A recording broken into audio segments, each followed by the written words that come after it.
بسم اللہ الرحمن الرحیم۔ ظہور قدسی، صبح سعادت۔ زندگی خواب ہے اور بہت سے خواب سچ مچ زندگی بن جاتے ہیں۔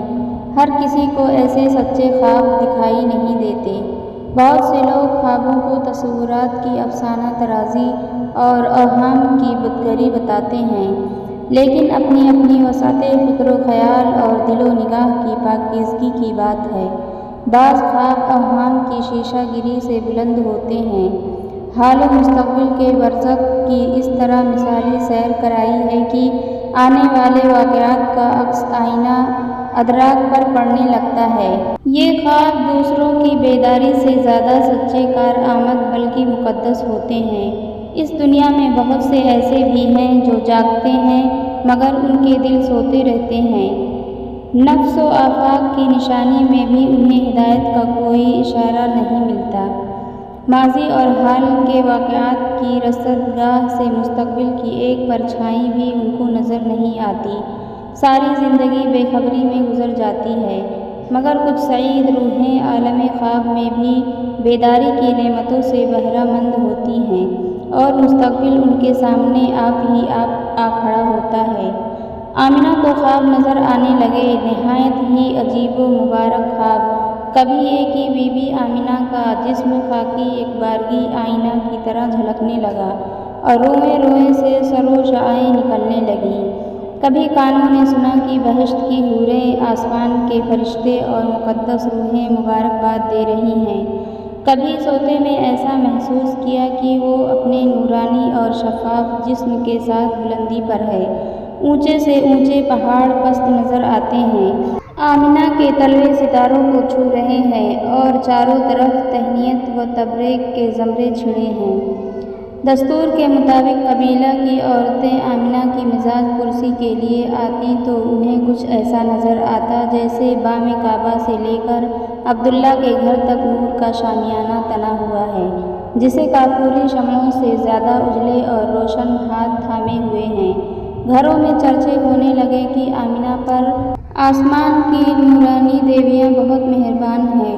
وہب کی بیٹی، عبد المطلب کی بہو، عبداللہ کی شریک حیات اور ہونے والے بچہ کی ماں آمنہ خود زہرہ و مشتری بنی جا رہی ہے۔ اے لو ستارے زمین پر جھک آئے، یہ آج کیا ہو رہا ہے؟ عبداللہ کی پھوپھی نے کہا، میں بھی یہی دیکھ رہی ہوں کہ جتنی روشن یہ پچھلی رات ہے اتنے اجلے تو دن بھی نہیں ہوتے۔ ایک بوڑھی عورت نے جواب دیا، ام محبت، اور یہ خنک ہوائیں، باد صبح گاہی کے جھونکے، نسیم سحر کی اٹکھیلیاں در و دیوار جھومے جا رہے ہیں۔ طائف کے سبزہ زاروں اور باغیچوں کی بھی میں نے صبحیں دیکھی ہیں، پر آج کی صبح تو سب سے زیادہ عجیب ہے، اور خوشبو کی لپٹیں جیسے یمن کا تمام عطر جمع کر کے کسی نے چھڑک دیا ہے۔ کاش اس رات کی صبح نہ ہوتی اور ہم سدا یہی منظر دیکھتے رہتے۔ تیسری عورت نے دوپٹہ کا آنچل موڑتے ہوئے کہا، قریش کے جن گھرانوں میں لوگ آج جلد اٹھ بیٹھتے تھے وہ اپنے بتوں کو تھامے تھامے اور اٹھاتے اٹھاتے تھک جاتے تھے، مگر بت کسی طرح کھڑے رہنے کے لیے تیار نہ تھے۔ ان کی پیشانی آپ ہی آپ سجدے میں جھکی جا رہی تھی۔ آج کیا ہو گیا ہے میرے معبود کو؟ لیٹے جاتے ہیں، گرے جاتے ہیں، شاید نیند آ رہی ہے، مگر بت تو سویا نہیں کرتے، کہیں مجھ سے ناراض تو نہیں ہو گئے؟ لاؤ ایک بار خلوص عقیدت سے سجدہ کروں۔ بوڑھے قریشی نے بت کو دیوار کے سہارے کھڑا کر کے سجدہ کیا اور پھر جو سر اٹھایا تو بت کا ماتھا بھی خاک پر رکھا تھا۔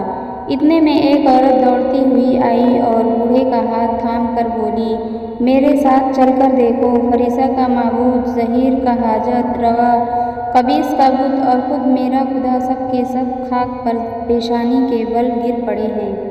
اس پر بوڑھے عرب نے عورت کا ہاتھ جھٹک کر جواب دیا، میں خود اسی پریشانی میں ہوں، میرے معبود کو نہیں دیکھ رہی ہو؟ خاک پر سر رکھا ہے، تم اپنے معبودوں کو سنبھالو، میں اپنے خدا کو تھامتا ہوں۔ یہاں عبد المطلب کے گھر میں آمنہ پرسرور آمیز غنودگی سی طاری تھی۔ اسی عالم میں اس کے کانوں نے سنا، یہ اسماعیل ذبیح اللہ کی ماں ہاجرہ ہیں۔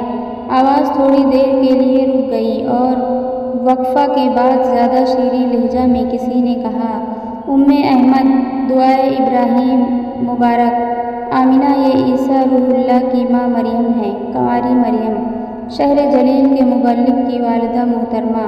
پھر آواز آئی، محمد نوید مسیحا مبارک۔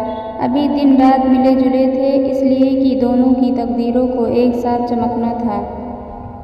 سفیدہ سحر نمودار ہو رہی تھی، گنچوں کی نازک پتیوں پر شبنم کے موتی ڈھلک رہے تھے۔ سرو شمشاد نے پھولوں کی مہک پا کر انگڑائی لی، طائرانے خوشنما کی چہکاروں سے تمام فضا نغمہ زار بن گئی۔ جنت آج سچ مچ زمین پر اتر آئی تھی۔ منع کی وادی، مروہ کے سنگریزے قبیس کی چوٹیاں اور عرفات کا میدان نور کی جھلکیوں میں جھم جھم کر رہا تھا۔ ستارے جھلملا رہے تھے، کلیاں چٹک رہی تھیں اور پھول مہک ہی رہے تھے کہ اتنے میں گھر کی عورتیں خوشی سے بےتاب ہو کر پکاریں، کوئی عبد المطلب کو جا کر مبارکباد دو۔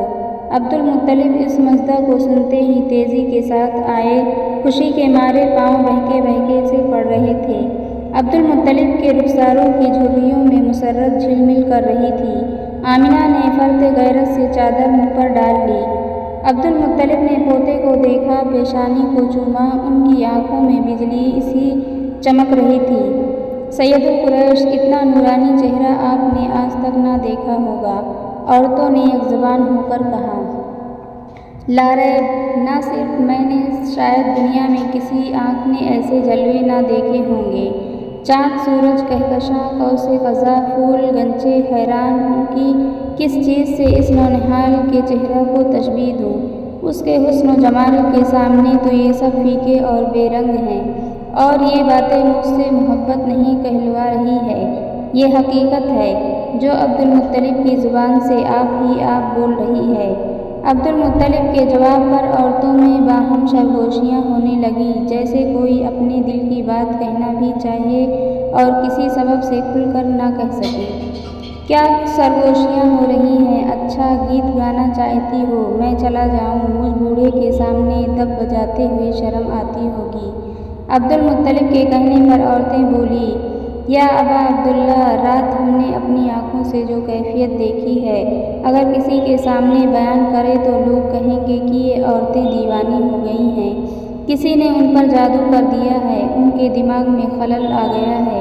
رات کا سماں لفظوں میں ادا نہیں ہو سکتا، وہ دیکھنے ہی کی چیز تھی، کہنے کی نہیں، اور کوئی کہنا بھی چاہے تو وہ کیفیت لفظوں میں کہاں سما سکیں گی۔ عبد المطلب نے مسکرا کر جانا چاہا۔ ابن عبداللہ کہا کریں اس ہاشمی نونہال کو۔ ایک خاتون نے دریافت کیا۔ اچھا، نام کی طرف اشارہ ہے۔ بہت خوب، عبداللہ کے لخت جگر اور آمینہ کے نور نظر کا نام ہم نے رکھا احمد، اور ہاں محمد بھی۔ تمام دنیا میں تعریف کی جائے گی میرے چاند کی۔ فضا میں معاً ایک دھیما سا غیبی نغمہ گونجا۔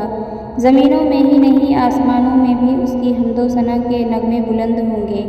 عبد المطلب کا جواب سن کر آمینہ کے ہونٹوں پر مسکراہٹ کھیلنے لگی، جیسے اس کے دل کی بات عبد المطلب کی زبان پر آ گئی۔ ویڈیو پسند آئے تو چینل کو لائک اور سبسکرائب ضرور کر لیا کریں تاکہ آنے والی ویڈیو آپ تک پہنچ سکے۔ جزاک اللہ۔